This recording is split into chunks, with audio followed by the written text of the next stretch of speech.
Hi guys, welcome to our channel. In this video we are going to see the React.js developer freelancer. This related to this topic, we are going to see about how to hire developers for React.js projects, because React.js is a developing language which is used for many languages, many projects. Now many upcoming projects are using React.js. Using React.js we can able to develop large enterprise level projects. So React.js is mainly used in top rated projects. So many people are hiring React.js developer for projects, freelance, part-time and full-time job.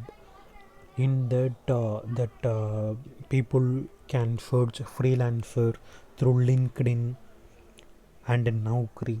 In these two platforms, the people can hire freelancers easily and filter the people who have the knowledge of React.js in their experience.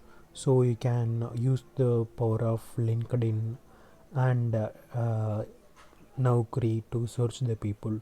By searching the people, you can find experienced React.js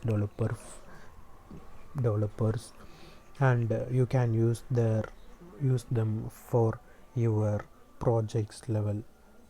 Okay, I think I was delivered the content I have prepared. Thank you. If you have any doubts, please comment on this video.